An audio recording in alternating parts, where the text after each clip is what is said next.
আসসালামু আলাইকুম। আজকে আমি আপনাদের চান্দা মাছের ভর্তা বানিয়ে দেখাবো।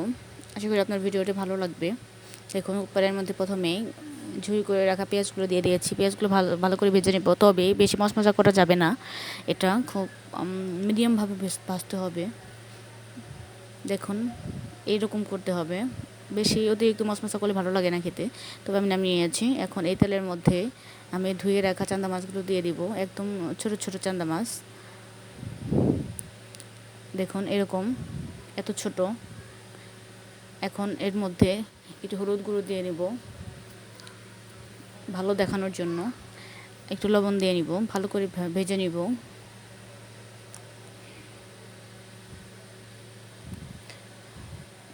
লবণটা দিয়ে দিলাম, একটু হলুদের গুঁড়ো দিয়ে দিলাম। এখন ভালো করে ভেজে নিব।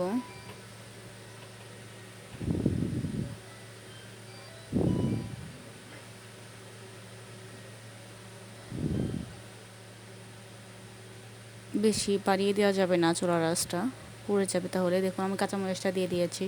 পেঁয়াজটা তো আমি আগেই ভেজে নিয়েছি। এখন মরিচগুলো এর সাথে ভেজে নিব। দেখুন এরকম হয়েছে দেখতে, ভাজা হয়ে গেছে। এখন আমি পাটার সাহায্যে বেটে নিব।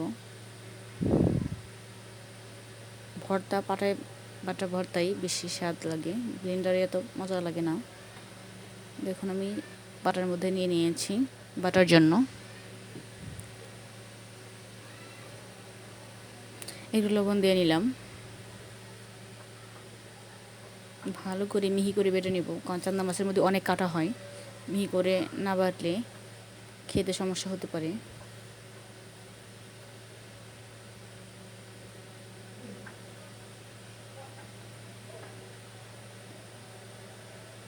দেখুন ভাজার পর বাড়তে খুবই সুবিধা হচ্ছে, খুব মিহি হচ্ছে। এই ভর্তাটা খেতে অনেক সুস্বাদু, ভালো লাগে খেতে। আপনার বাসায় ট্রাই করতে পারেন এবং আপনাদের কেমন লেগেছে কমেন্ট করে জানাবেন অবশ্যই। ভর্তাটার মধ্যে আমি এক্সট্রা কোনো তেল ব্যবহার করিনি, কারণ এর মধ্যে অনেকটা পরিমাণ তেল আছে। পেঁয়াজ এবং মরিচ মাছ ভাজার সময় এর মধ্যে প্রচুর পরিমাণে তেল আছে, এর কারণে আমি তেলটা দিয়ে নিই। দেখুন এখন বাটাটা হয়ে গেছে, আমি একটা পাত্রে তুলে নিব, একটা বাটিতে তুলে নিচ্ছি। বাটাটা অনেক ভালো লাগবে খেতে, আপনারা চাইলে ট্রাই করতে পারেন। আবার কোনো নতুন ভিডিওতে আপনার সাথে দেখা হবে। যদি আমার ভিডিওটি ভালো লেগে থাকে তাহলে আমার চ্যানেলটি সাবস্ক্রাইব করে আমার পাশে থাকবেন।